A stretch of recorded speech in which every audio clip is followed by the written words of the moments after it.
everyone, this is your Mad Yogi Aileen, back from quite a long hiatus, I know, but I am excited to be back because I'm bringing with me a new playlist. Yeah, these are a whole different set of classes. But quickly before that, how gorgeous is our new pod? It was well worth the wait. Anyway, circling back to the main topic of this introduction video, this new series is called the Adaptive Challenge Yoga Flow series, yeah? And let's talk about why it is an adaptive challenge flow.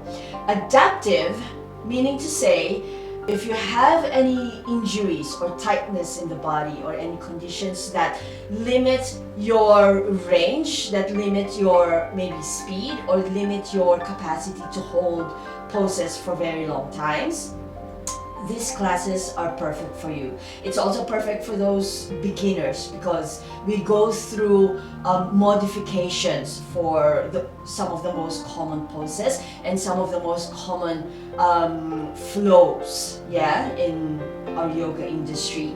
Now, let's explain that a little further. For example, if you have any, shoulder injuries, some of my students have shoulder bursitis in their glenohumeral joints. Some of my students have knee injuries, yeah? So being on the knees in cat poses and camel poses, it's not very comfortable.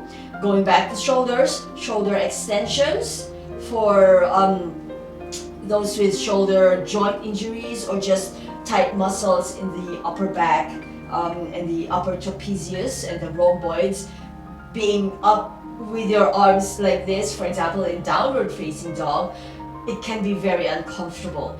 We have flows to address those. For example, we have flows that have no kneeling poses at all. Yeah? So we don't even have to pad our knees because we don't go to kneeling poses. Some of the poses, or some of the flows rather, have no arm extensions at all. So we don't have to bring our arms up for our upward facing hands, and we don't have to come into downward facing dog either, yeah? Although it is a quintessential yoga pose, some of the classes don't have our downward facing dog. They don't even have the traditional half flows. We adapt even the half flows to what your body can and cannot do, yeah? And these flows, as I said, are also really good for beginners so that you can start to understand how the body works. My style of teaching is very anatomical and very biomechanical. You will learn dorsiflexions, plantar flexions rather, dorsiflexions, knee extensions, not just, straighten out your knee, but you'll hear me say extend that knee, yeah? You'll also get to learn my quintessential movement, which is the spinal wave.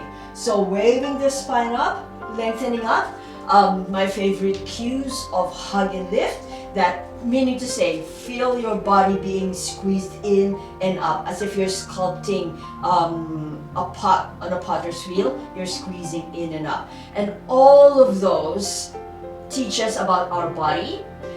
And going further from the physical practice, it teaches us to sync our breath with our movement. Teaches us as well where the edge is, where our own personal edge is, and just to push against that edge. Never go beyond. Never go, oh, I have to force myself into these poses. No, we're going to talk about that in the challenge part. But that's not true. Never go beyond your edge, because that's a very slippery slope into pain, and we never want to feel pain. Effort is different from pain, yeah? Now that's the adaptive part. The challenge part is, while, for example, there are no knee poses, that doesn't mean that it's an easygoing, airy-fairy kind of class, yeah? You will still be challenged. For example, if your hamstrings are tight, or if you have a tendency to always lift that back heel up, even in warrior poses, you will hear me say, keep adjusting your stance, and we're going to have poses, pumps, like knee pumps like this, just to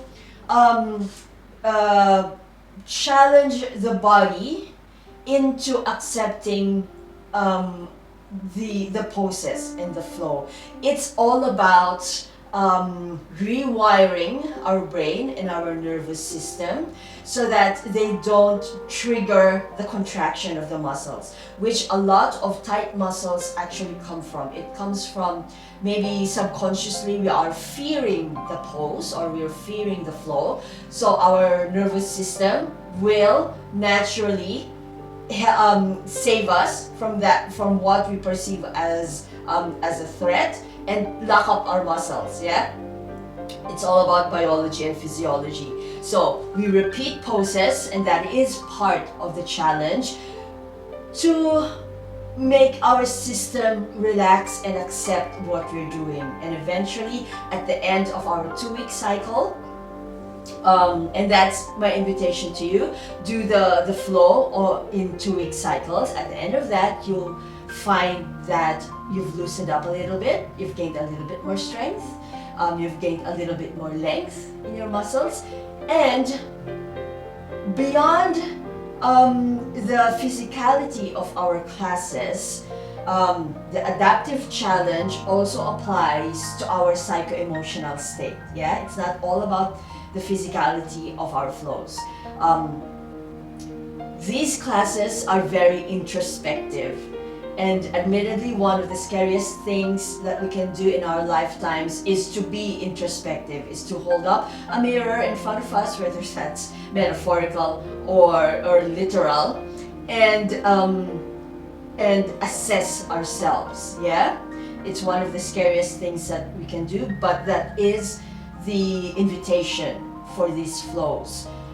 To slow down, even in a challenge, to slow our breath down, slow our mind down, settle our emotions, and start accepting ourselves. Yeah? Start applying to ourselves the true foundations of yoga, which is kindness, acceptance, love, humility, compassion, empathy, all of those good stuff. Because when we have those, this is taking yoga off the mat, yeah? When we recognize that we need all of those qualities to apply to ourselves, we will eventually, hopefully sooner rather than later, that other people are very much deserving of these qualities as well. Conversely, if we are the kind of person who always just gives, we will also recognize, and this is what I'm hoping for you, that we are deserving of all of that as well. Non-judgment, love, kindness, compassion, empathy, yeah, self-awareness. And then it becomes a very beautiful cyclical thing, isn't it? Yeah, it's and this is what yoga is. We are yoked together, we unite together within ourselves and externally, and we recognize that you are what I am what you are, in that we are all human beings deserving of dignity, equality, love, and all of those beautiful things. Anyway, I will see you in class. Bye!